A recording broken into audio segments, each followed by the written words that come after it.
হাজ্জাজ ইবনে ইউসুফ বললেন, একে অতিথিশালায় নিয়ে যাও। খানা খাওয়ার পর এর পোশাক বদলিয়ে দাও, আর এদের যাত্রার জন্য দুটি উত্তম ঘোড়া প্রস্তুত করো।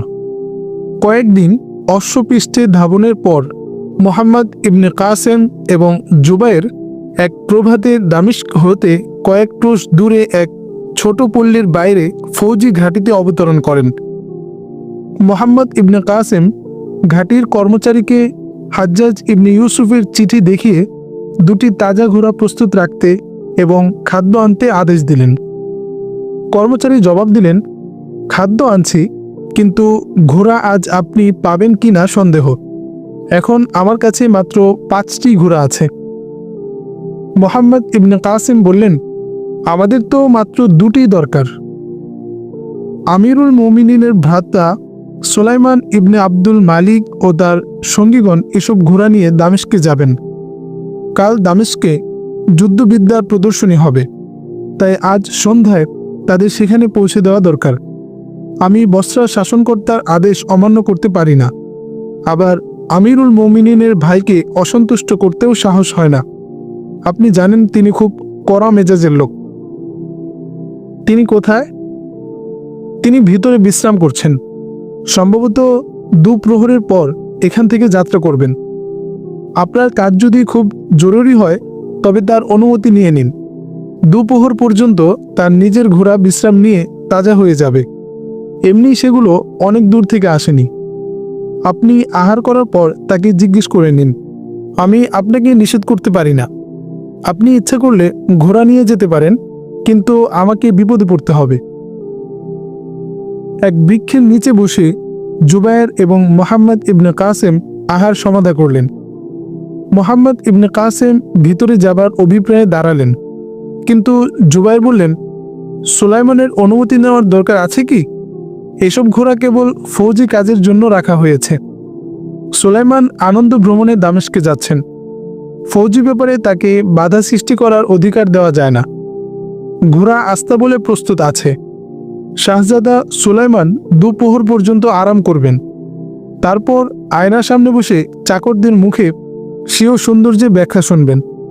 তারপর নিজের কবিতার প্রশংসা আদায় করবেন। পরে অস্ত্রচালনা ও বর্ষা নিক্ষেপ নিজের নৈপুণ্যের তারিফ শুনবেন।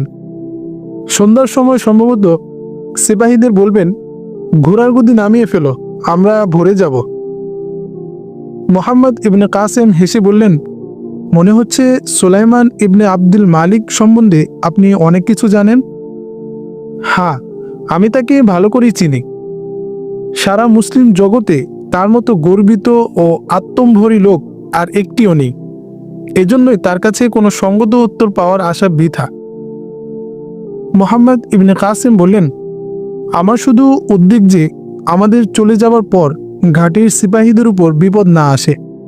তাই তাকে একবার জিজ্ঞেস করে নিলে ক্ষতি কি? আপনার যা ইচ্ছা, আপনি জিজ্ঞেস করতে যান। ইতিমধ্যে আস্তাবল থেকে 2টি ঘোড়া নিয়ে আসছি। মোহাম্মদ ইবনে কাসেম দরজা খুলে ভিতরে উকি মারলেন। সঙ্গীদের মাঝে সুলাইমান দেয়ালে হেলান দিয়ে বসেছিলেন। 2জন চাকর তার পা টিপে দিচ্ছিল। মোহাম্মদ ইবনে কাসেম আসসালামু আলাইকুম বলে ভিতরে প্রবেশ করলেন। সুলাইমান নিরুৎসাহে তার সালামের জবাব দিয়ে জিজ্ঞেস করলেন, তুমি কে? কি চাও? মোহাম্মদ ইবনে কাসেম তার উদ্ধত স্বর উপেক্ষা করে বললেন, মাফ করবেন, আমি আপনার বিশ্রামে ব্যাঘাত করলাম। আমি আপনাকে বলতে এসেছিলাম আমি জরুরি কাজে দামেস্কে যাচ্ছি।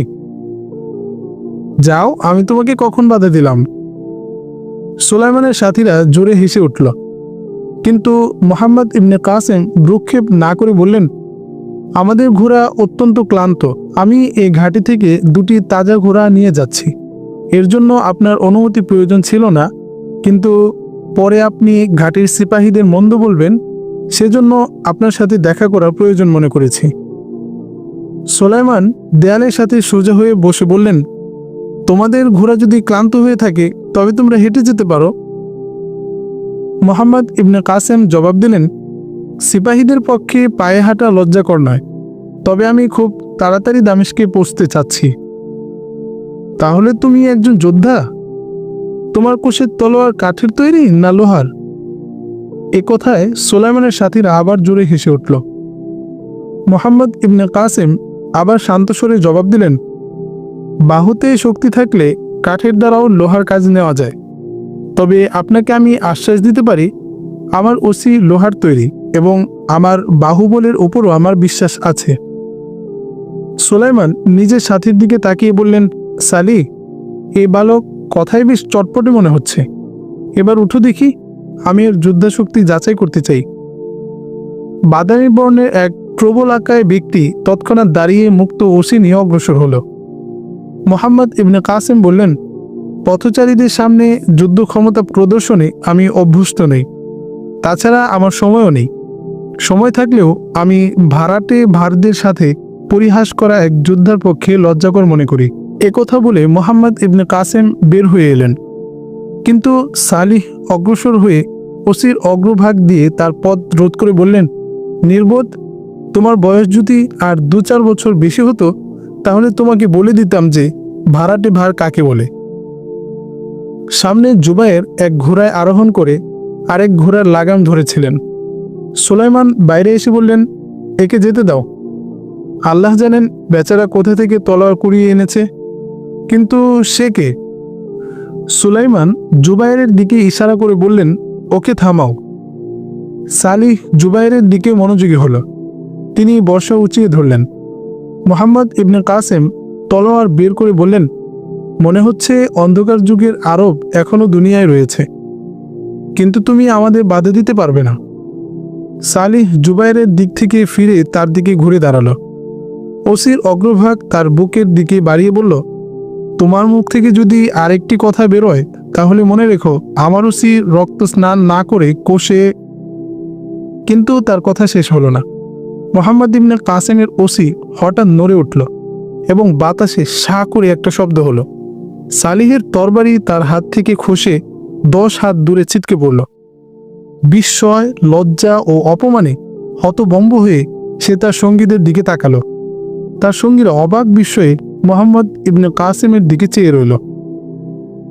সঙ্গীদের বিপর্যয় দেখে সুলাইমান জোরে হেসে উঠলেন, কিন্তু মুহাম্মদ ইবনে কাসেমকে ঘোড়ায় চড়তে দেখে তার হাসির কণ্ঠ আটকে গেল। তিনি চিৎকার দিয়ে বললেন, থামো। মুহাম্মদ ইবনে কাসেম ঘুরে তার দিকে তাকিয়ে বললেন, আপনার সাথেই বীর বটে, কিন্তু তলোয়ার ধরতে জানে না। সঙ্গীদের দামেস্কের প্রদর্শনীতে নিয়ে যাওয়ার পূর্বে তাদের বরং কোনো যোদ্ধার হাতে সোপর্দ করুন। একথা বলে মুহাম্মদ ইবনে কাসেম ঘোড়ালি দ্বারা ঘোড়াকে আঘাত করলেন এবং মুহূর্তে উভয়ে বৃক্ষের অন্তরালে অদৃশ্য হয়ে গেলেন। সালিহ ক্রোধে ঠোঁট কামড়াতে কামড়াতে আস্তাবলের দিকে অগ্রসর হলো। কিন্তু সুলাইমান বললেন, থাক আর না, তুমি ওর কিছুই করতে পারবে না। 14-15 বছরের ছেলে আমাদের সকলের মুখে চুন ঢেলে চলে গেল। রাস্তায় জুবায়ের মুহাম্মদ ইবনে কাসেমকে বললেন, শাহজাদা সুলাইমানকে দেখলেন তো? এ কথাও বলে দিচ্ছি, ইনি আবার কিন্তু খলিফা হবার প্রত্যাশী।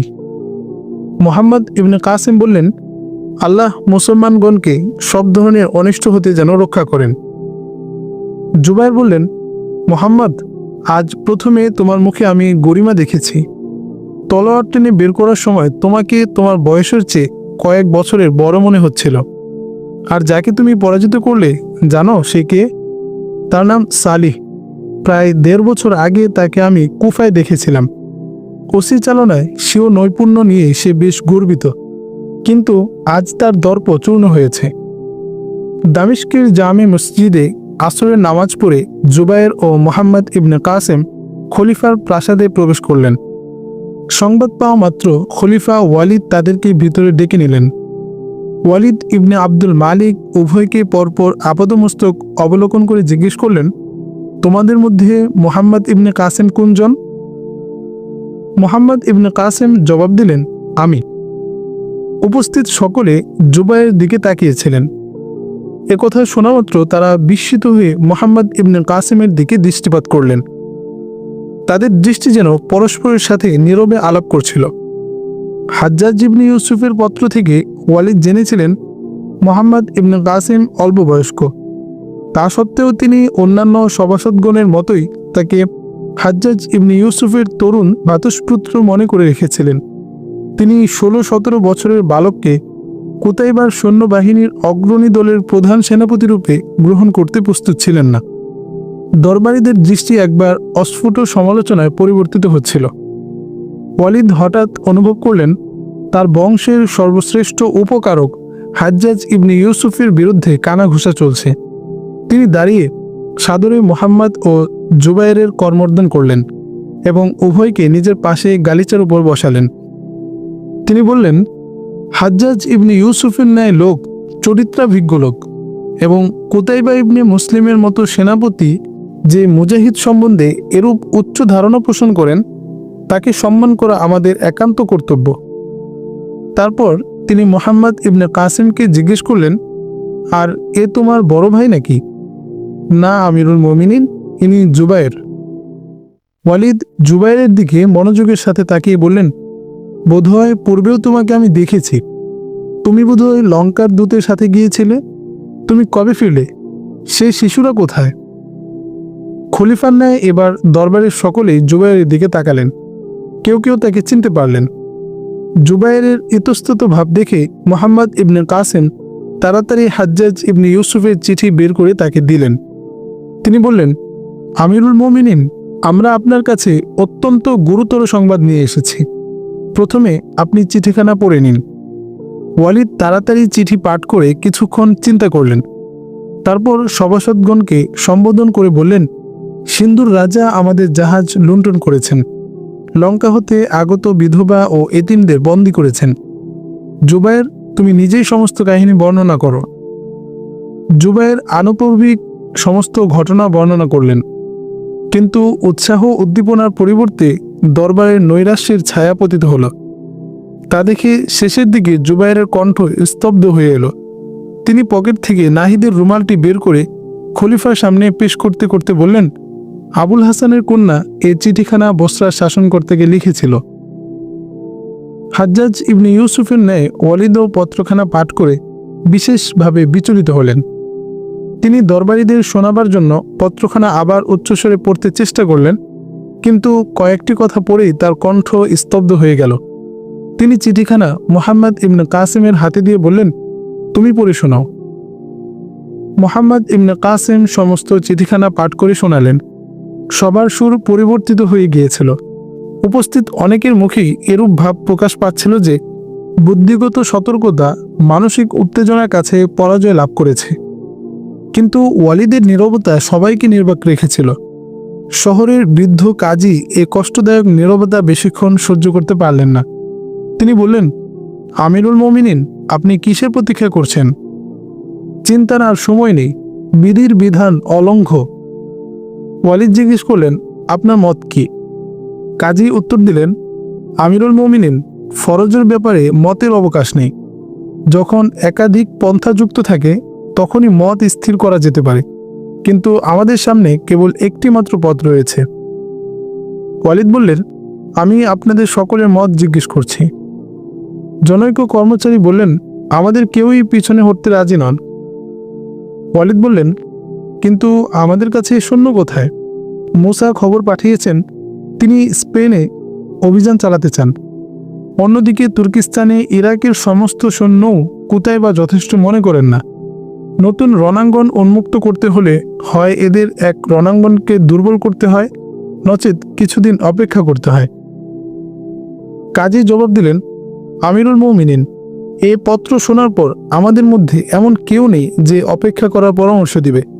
আপনি যদি ব্যাপারটি সম্বন্ধে জনমত গ্রহণ করেন তবে আমার দৃঢ় বিশ্বাস সিন্ধু রণাঙ্গনের জন্য তুর্কিস্তান বা আফ্রিকা হতে সৈন্য আনাতে হবে না। ওয়ালিদ বললেন, আপনি যদি জনসাধারণকে জিহাদ করতে উদ্বুদ্ধ করার দায়িত্ব গ্রহণ করেন তাহলে আমি জিহাদ ঘোষণা করতে প্রস্তুত আছি।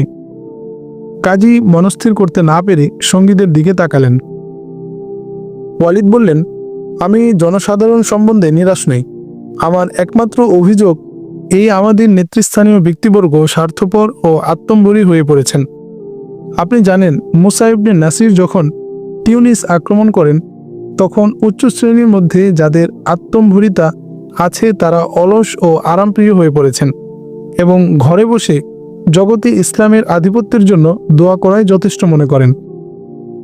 আপনারা সকলে যদি জনসাধারণের কাছে আবেদন করেন, তবে কিছুদিনের মধ্যেই এমন প্রকাণ্ড এক বাহিনী সংগৃহীত হতে পারে যা শুধু সিন্ধু কেন, সমস্ত পৃথিবী জয় করতে পারবে। কিন্তু আশা করি আপনারা ক্ষুব্ধ হবেন না। আপনারা কিছুক্ষণের জন্য বিচলিত হয়েছেন। 2-1 দিনের জন্য জনসাধারণকে বা আপনাদের সমকক্ষ অভিজাত সম্প্রদায়কে এ খবর শোনাতে একরকম আনন্দ পাবেন। অত্যাচারী সিন্ধুর রাজাকে হয়তো গাল দিবেন। তারপর বনি ইসরায়েলের মতো ইহ পরকালের সমস্ত বোঝা আল্লাহর মাথায় চাপিয়ে দিয়ে নিশ্চিত আরামে বসে থাকবেন। কিন্তু আপনারা যদি সাহস করেন, তবে আপনাদের আশ্বাস দিতে পারি, মুসলিম জনসাধারণ এখনও জীবন্ত ও সচেতন। অভিজাত সম্প্রদায়ের চিত্ত বিনোদনী জলসা ছেড়ে আপনারা যদি দামেস্কের ঘরে ঘরে যেতে, জনসাধারণের সাথে বসতে ও কথা বলতে রাজি হন, তবে আমি আপনাদের প্রতিশ্রুতি দিতে পারি, সিন্ধুর কয়েদখানায় আমাদের যেসব বন্দী কান পেতে বসে আছে, শীঘ্রই তারা উদ্ধারকারী বাহিনীর পদশব্দ শুনতে পাবে। আল্লাহ সেই বালিকাকেই স্বাস্থ্য ও দীর্ঘ জীবন দান করুন, যেন সে দেখতে পায় আমাদের ওসি এখনও ভূতা হয়ে যায়নি। মোহাম্মদ ইবনে কাসেম বললেন, আমিরুল মুমিনিনের অনুমতি হলে আমি এ দায়িত্ব গ্রহণে প্রস্তুত আছি। ওয়ালিদ বললেন, তোমার ব্যাপারে আমার অনুমতির প্রয়োজন নেই। মোহাম্মদ ইবনে কাসেমের পর দরবারে উপস্থিত রাজকর্মচারীরাই নতুন সৈন্য সংগ্রহের প্রতিশ্রুতি দেন এবং সভা ভঙ্গ হয়। এশার নামাজের পর যখন মোহাম্মদ ইবনে কাসেম ও জুবাইর কথাবার্তা বলছিলেন, তখন একজন লোক এসে সংবাদ দিল, আমিরুল মুমিনিন মোহাম্মদ ইবনে কাসেমকে ডেকেছেন। মোহাম্মদ ইবনে কাসেম চলে গেলে জুবাইর বিছানায় শুয়ে কিছুক্ষণ তার প্রত্যাগমনের অপেক্ষা করলেন। তারপর ঝিমুতে ঝিমুতে এক মনোরম স্বপ্নরাজ্যে প্রবেশ করলেন। সেখান থেকে বহু দূরে তিনি নাহিদের সন্ধানে সিন্ধুর শহরে নগরে ঘুরে বেড়াচ্ছিলেন। দুর্গ প্রাচীর ও বন্দিশালার ফটক ভাঙছিলেন। নাহিদের সুন্দর হাত থেকে লৌহ শৃঙ্খল মোচন করছেন। তার কাজল কালো উজ্জ্বল নয়নের অশ্রু মুছে বলছেন, নাহিদ, আমি এসে পড়েছি, তুমি মুক্ত। তোমার ক্ষত কেমন? দেখো, ব্রাহ্মণাবাদের দুর্গে আমাদের পতাকা উড়ছে। সে বলছিল, জুবাইর, আমি ভালো আছি, কিন্তু বড্ড দেরি করেছ। আমি নিরাশ হয়ে পড়েছিলাম। মনোরম সুবর্ণ স্বপ্নের ধারা ভেঙে গেল। তিনি দেখছিলেন নিতান্ত অসহায় অবস্থায় শৃঙ্খলাবদ্ধ হয়ে দাঁড়িয়ে আছেন। রাজার কয়েকজন প্রহরী নগ্ন ওসি নিয়ে তার চারদিকে দাঁড়িয়ে আছে। অপর কয়েকজন নাহিদকে ধরে বন্দিশালার দিকে নিয়ে যাচ্ছে। সে ফিরে ফিরে মিনতিপূর্ণ দৃষ্টিতে তার দিকে তাকাচ্ছে। নাহিদের পা ভিতরে পড়তেই বন্দিশালার ফটক বন্ধ হয়ে যায়। প্রবল চেষ্টা চরিত্রের ফলে হাত পায়ের বেড়ি ভেঙে সে সিপাহীদের মারতে মারতে ধাক্কা দিয়ে বন্দিশালার দরজায় নিয়ে যায় এবং দরজা খুলতে চেষ্টা করতে থাকে। জুবাইর নাহিদ নাহিদ করে চিৎকার দিয়ে চোখ খোলেন এবং সামনে মোহাম্মদ ইবনে কাসেমকে দেখে আবার চোখ বন্ধ করে ফেলেন। মোহাম্মদ ইবনে কাসেম তাকে স্বপ্নের ঘুরে হাত পা ছুড়তে ও নাহিদের নাম নিতে শুনেছিলেন। তা সত্ত্বেও সে সম্বন্ধে কিছু বলা তিনি সঙ্গত মনে করলেন না। তিনি নীরবে নিজের বিছানায় বসে পড়লেন। কিছুক্ষণ পর জুবাইর আবার চোখ খুলে বললেন, আপনি ফিরে এসেছেন? মোহাম্মদ ইবনে কাসেম বললেন, হ্যাঁ। তারপর একটু ভেবে আবার বললেন, আপনি বর্ষা চালনায় কিরূপ? জুবাইর উত্তর দিলেন, বাল্যকালে কামান ছিল আমার প্রিয় খেলনা। ঘোড়ার রিকাবে পা রাখার উপযুক্ত হবার পর বল্লমের চেয়ে আমার প্রিয়তর আর কিছুই ছিল না। বাকি রইল তলোয়ার। তলোয়ার ব্যবহার জানো কি না? কোনো আরবকে এ প্রশ্ন করার অর্থ তার আরব হওয়া সম্বন্ধে সন্দেহ করার শামিল। আপনি নিশ্চিন্ত থাকুন, আমার শিক্ষার পরিবেশ আপনার চেয়ে ভিন্ন নয়। মোহাম্মদ ইবনে কাসেম বললেন, কাল আপনার ও আমার পরীক্ষা হবে। আমিরুল মুমিনিন আমাকে এজন্যই ডেকেছিলেন। তার ইচ্ছা আমরা উভয়ে যুদ্ধবিদ্যার প্রদর্শনীতে অংশগ্রহণ করি। আমরা উভয়ে যদি প্রতিযোগিতায় সফল হই, তাহলে দামেস্কবাসীর উপর গভীর প্রভাব বিস্তার করতে পারব। তখন জিহাদের সপক্ষে প্রচারের সুযোগ পাব। আমিরুল মুমিনিনের ইচ্ছে সুলাইমান ও তার সাথীদের বিরুদ্ধে আমরা প্রতিদ্বন্দ্বিতা করি। জুবাইর বললেন, আমিরুল মুমিনিনের ধারণাই ঠিক। আল্লাহ আমাদের জন্য ভালো সুযোগ সৃষ্টি করেছেন, কিন্তু আপনাকে সতর্ক করে দেওয়া উচিত মনে করি যে আপনি সালিহ ও সুলাইমান সম্বন্ধে যেন ভুল ধারণা না করেন। রাস্তায় আপনার হাতে তার পরাজয় একটা আকস্মিক ব্যাপার। তারা উভয়ে বর্ষা চালনায় অপ্রতিদ্বন্দ্বী। তা সত্ত্বেও আমি প্রস্তুত আছি। মোহাম্মদ ইবনে কাসেম বললেন, নিজেদের বড়াই করা আমাদের উদ্দেশ্য নয়। এক মহান উদ্দেশ্য নিয়ে আমরা এই প্রদর্শনীতে অংশগ্রহণ করছি। আল্লাহ আমাদের সহায় হবেন। আমিরুল মুমিনিন আমাদেরকে তার শ্রেষ্ঠ ঘোড়া দিতে প্রতিশ্রুতি দিয়েছেন। আপাদমস্তক দীর্ঘ এক দর্পণের সামনে দাঁড়িয়ে সুলাইমান ইবনে আব্দুল মালিক বর্ম ও শিরস্ত্রাণ পরে তার সঙ্গীদের দিকে তাকিয়ে জিজ্ঞেস করলেন, আমাকে সাধারণ পোশাকেই ভালো দেখায় না যুদ্ধের পোশাকে? সালিহ উত্তর দিল, আল্লাহ আপনাকে এমন সুন্দর চেহারা দিয়েছেন যে কোনো পোশাকেই তা আপনাকে সুন্দর মানায়। সুলাইমান আয়নার দিকে তাকিয়ে মৃদু হাসলেন এবং একটু ভেবে বললেন, সে বালকের চেহারা দেখে আমার ঈর্ষা হয়েছিল। সে নিশ্চয়ই প্রদর্শনী দেখতে আসবে। তোমরা কেউ তাকে পেলে নিশ্চয়ই আমার কাছে নিয়ে আসবে। সে একজন উদীয়মান সৈনিক, তাকে আমার কাছেই রাখতে চাই। সালিহের মনে হচ্ছিল তার বিক্ষত শিরার উপর অস্ত্র চালানো হচ্ছে। সে বলল, আমাকে আর লজ্জা দিবেন না। সে সময় ওসির উপর আমার মুষ্টি শক্ত করে ধরা ছিল না, আর আমি কল্পনাও করতে পারিনি সে আমার বেপরোয়া অবস্থার সুবিধা নেবে। সুলাইমান বললেন, যে যোদ্ধা প্রতিদ্বন্দ্বীকে দুর্বল মনে করে তাকে পরাজয় বরণ করতেই হয়। যা হোক, সেটা তোমার পক্ষে ভালো শিক্ষা হয়েছে। আচ্ছা, এবার বলো দেখি, আজ আমার সঙ্গে প্রতিদ্বন্দ্বিতা করতে কেউ আসবে কি না? সালিহ বলে, আমার মনে হয় না কেউ আপনার প্রতিদ্বন্দ্বিতা করতে সাহস করবে। গত বছর বর্ষা চালনায় সমস্ত প্রসিদ্ধ যোদ্ধাই আপনার নৈপুণ্যের কাছে নতি স্বীকার করেছিল, কিন্তু আমিরুল মুমিনিন আমার উপর সন্তুষ্ট ছিলেন না। তার একমাত্র কারণ আপনি তার ভাই। তিনি এও জানেন আপনার খ্যাতি প্রতিপত্তি তার পুত্রের যৌবরাজ্যের পথে বাধা সৃষ্টি করবে, কিন্তু লোকের মনে আপনি যে স্থান দখল করেছেন তার কেউ করতে পারেনি। সুলাইমান বললেন, কিন্তু হাজ্জাজ ইবনে ইউসুফই আমার পথের সবচেয়ে বড় কাঁটা।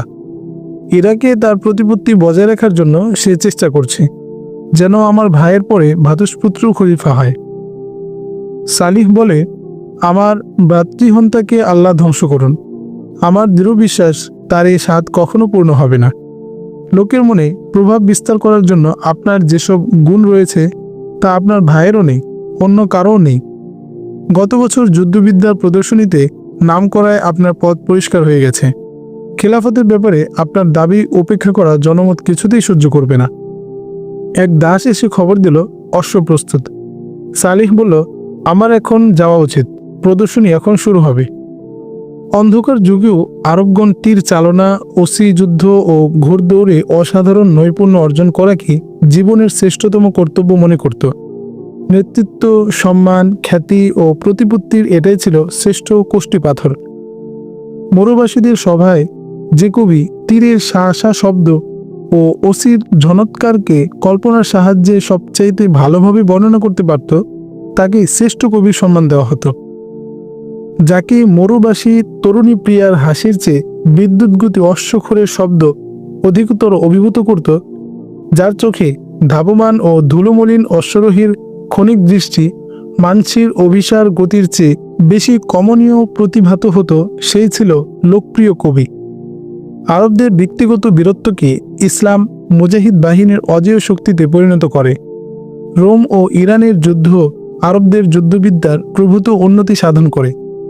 মহাবীর খালিদের আমলে সারিবন্দি ও চলাচল বস্তায় অনেক পরিবর্তন প্রচলিত হয়।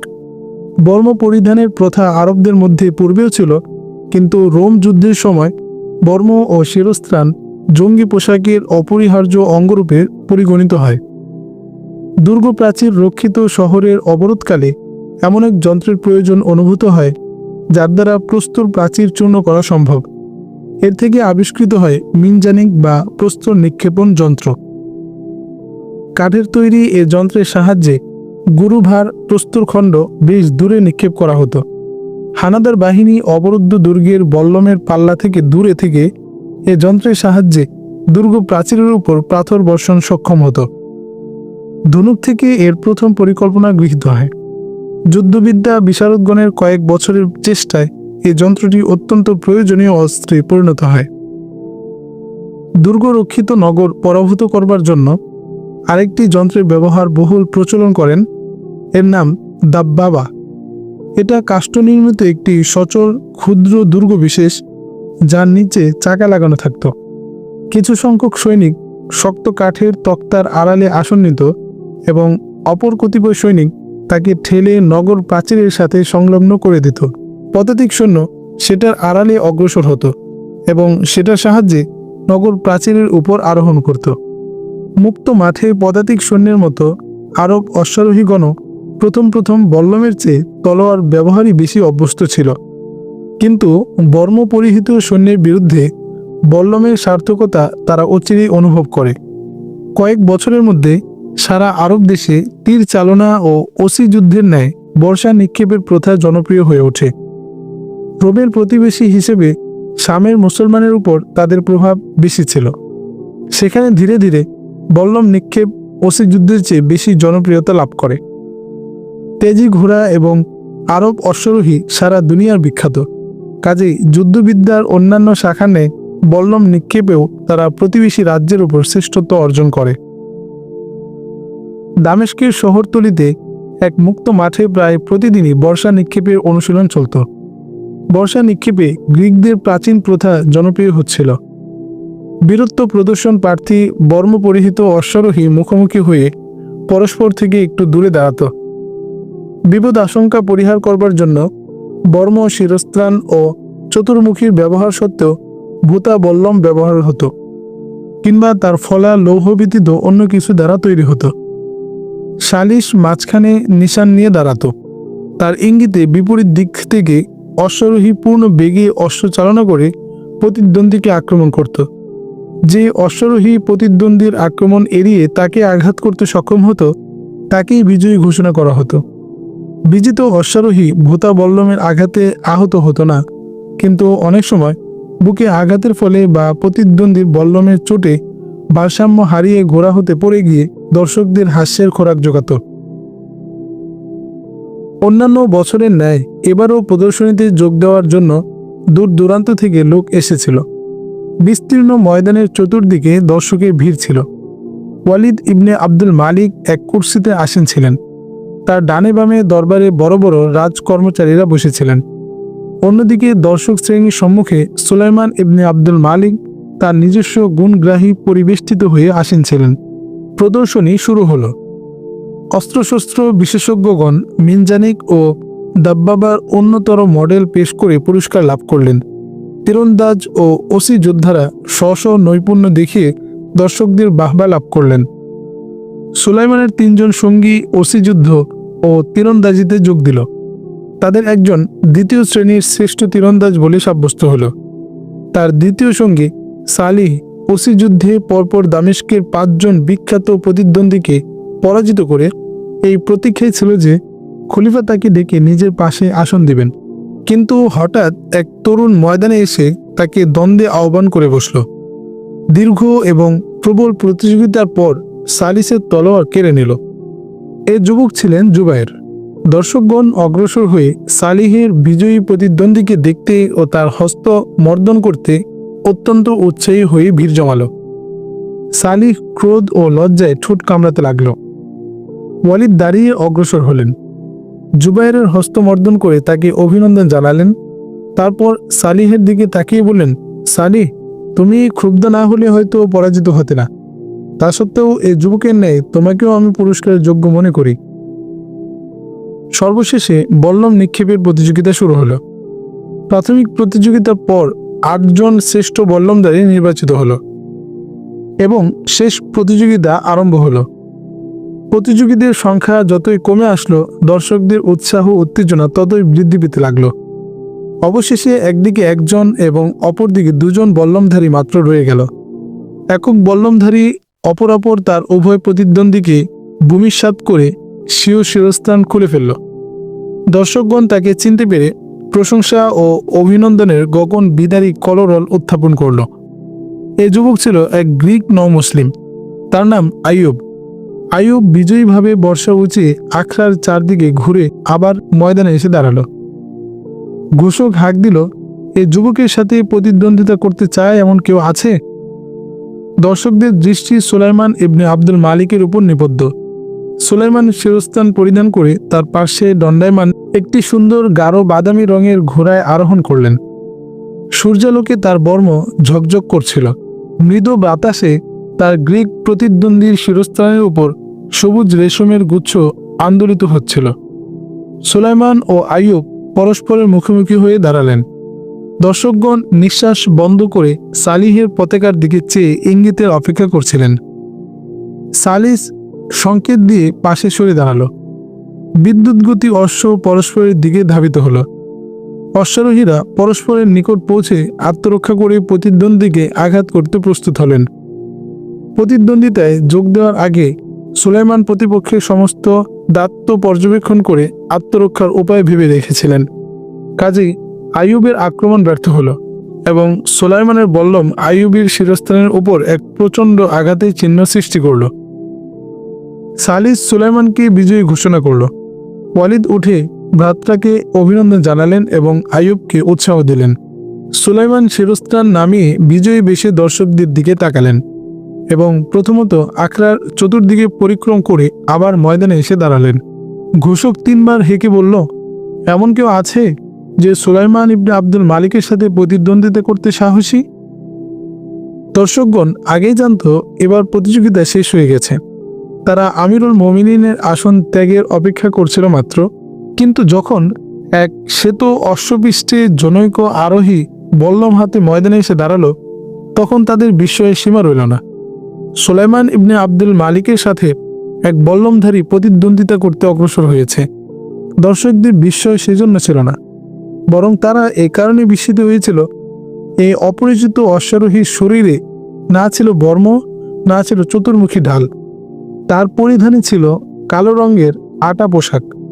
মাথায় শিরস্ত্রাণের পরিবর্তে ছিল শ্বেত পাগড়ি এবং চক্ষু ছাড়া বাকি চেহারা কালো পর্দায় ঢাকা ছিল। এরূপ প্রতিযোগিতায় শুধু তারাই বর্ম ছাড়া যোগ দেয় যারা প্রতিপক্ষের হীনতা সম্বন্ধে দৃঢ় বিশ্বাসী। কিন্তু সুলাইমান ছিলেন সেদিনকার বিজয়ী বীর।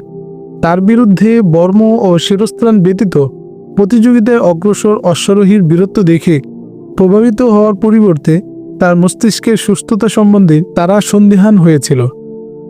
ওয়ালিদ ও জুবাইর ছাড়া আর কেউ জানতেন না এ বীর কে, কিন্তু তার এরূপ অসম সাহস দেখে ওয়ালিদও বিচলিত হয়েছিলেন। তিনি জুবাইরের কানের কাছে মুখ নিয়ে মৃদুস্বরে জিজ্ঞেস করলেন, এ মুহাম্মদ ইবনে কাসিম না অন্য কেউ? জুবাইর উত্তর দিলেন, সেই বটে, কিন্তু সে সুলাইমানকে কি মনে করে?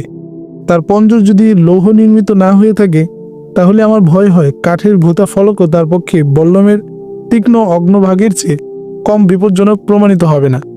তুমি যাও, তাকে বুঝিয়ে বলো। জুবাইর বলেন, আমিরুল মোমিনিন, আমি তাকে বুঝিয়েছি, সে নিজেও এ বিপদ সম্বন্ধে সচেতন, কিন্তু সে বলে এ অবস্থায় সে যদি জয়লাভ করতে পারে তবে যুবকদের উপর উত্তম প্রতিক্রিয়া দেখা দেবে। সিন্ধুর অবস্থা বলে তাদেরকে জিহাদে উদ্বুদ্ধ করার সুযোগ পাওয়া যাবে। বর্ম ছাড়া অশ্বারোহী অধিকতর কর্মতৎপর থাকে, এটাও তার মত। জুবাইরের উত্তরে ওয়ালিদ নিশ্চিন্ত হতে পারলেন না। তিনি উঠে নিজেই মুহাম্মদ ইবনে কাসিমের দিকে অগ্রসর হলেন। দর্শকগণও অতিশয় উৎকণ্ঠা প্রকাশ করতে লাগল। মুহাম্মদ ইবনে কাসিম সুলাইমানের দিকে তাকিয়েছিলেন।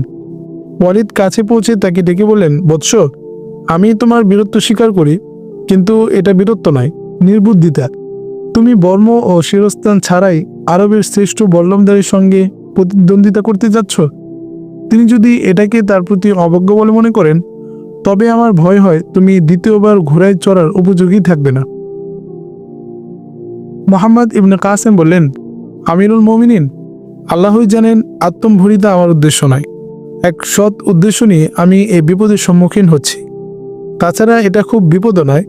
আমার মনে হয় বর্মপুরের অশ্বারোহী খুব চটপটে থাকে না, কিন্তু তোমার তৎপরতা যদি তোমার পঞ্জর রক্ষা করতে না পারে তাহলেও আমার দুঃখ থাকবে না।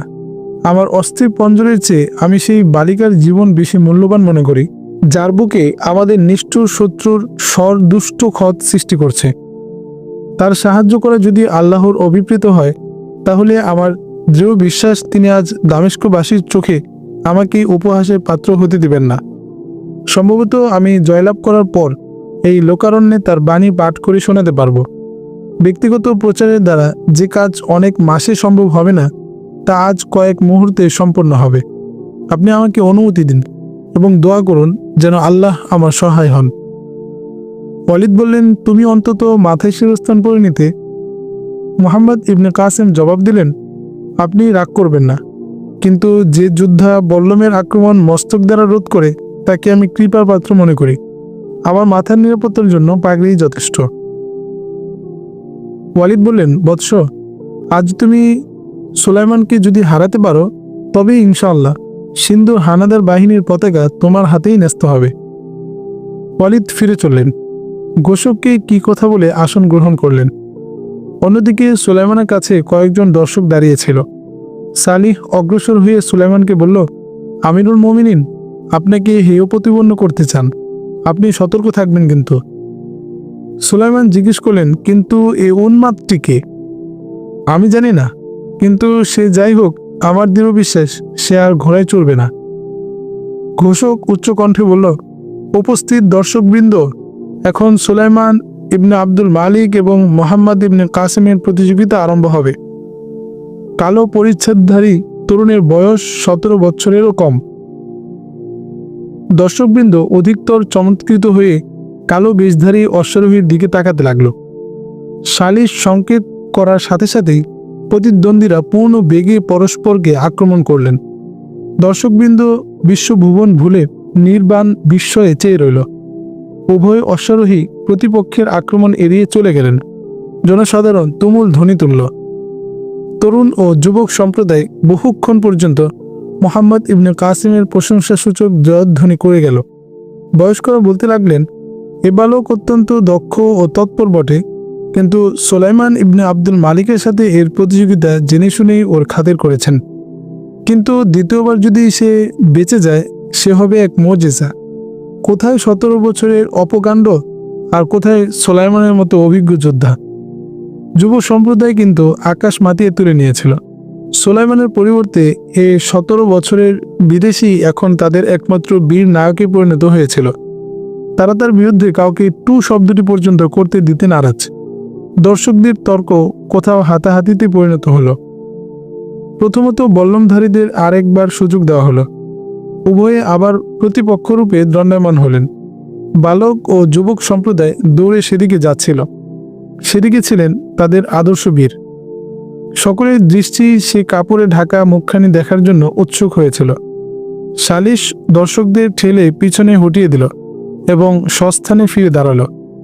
সংকেতের পরে দর্শকগণ আরেকবার ময়দানে ধুলি উঠতে দেখতে পেল। মুহূর্তের জন্য আবার পূর্ণ নীরবতা ফিরে এলো। মোহাম্মদ ইবনে কাসেম আবার হঠাৎ একদিকে ঝুঁকে সুলাইমানের বল্লমের আঘাত থেকে বেঁচে গেলেন। সুলাইমানও বাম দিকে ঝুঁকে প্রতিপক্ষের আক্রমণ থেকে আত্মরক্ষার চেষ্টা করলেন, কিন্তু ততোধিক তড়িৎ গতিতে মোহাম্মদ ইবনে কাসেম তার বল্লমের গতি মুখ বদলে দিলেন, যাতে সুলাইমানের দক্ষিণ পঞ্জরে আঘাত লেগে তাকে আরও বামে ঠেলে দিল। সুলাইমান ভারসাম্য হারিয়ে নিচে পড়ে গিয়ে আবার উঠে দাঁড়ালেন। অস্থি পঞ্জরে হাত রেখে তিনি অত্যন্ত অসহায়ভাবে এদিক ওদিক তাকাতে লাগলেন। চতুর্দিক থেকে গগন বিদারী তুমুল জয়ধ্বনি উঠতে লাগল। কিছুদূর গিয়ে মোহাম্মদ ইবনে কাসেম অশ্বের মোড় ঘুরিয়ে সুলাইমানের কাছে এসে অবতরণ করলেন। তিনি কর্মর্দনের জন্য হাত বাড়িয়ে দিলেন, কিন্তু তার প্রসারিত হস্ত গ্রহণ না করে সুলাইমান দ্রুত বেগে একদিকে চম্পট দিলেন। মুহূর্তের মধ্যে হাজার হাজার দর্শক মোহাম্মদ ইবনে কাসেমের চারদিকে জড়ো হলো। গ্রিক অশ্বারোহী আইয়ুব অগ্রসর হয়ে মোহাম্মদ ইবনে কাসেমের হাত থেকে ঘোড়ার লাগাম তুলে নিল এবং বলল, আমি আপনাকে অভিনন্দন জানাচ্ছি। এখন যদি কোনো বাধা না থাকে তবে আপনার মুখ থেকে পর্দা সরিয়ে নিন। আমরা সবাই আপনার চেহারা দেখবার জন্য অধীর আগ্রহে প্রতীক্ষা করছি।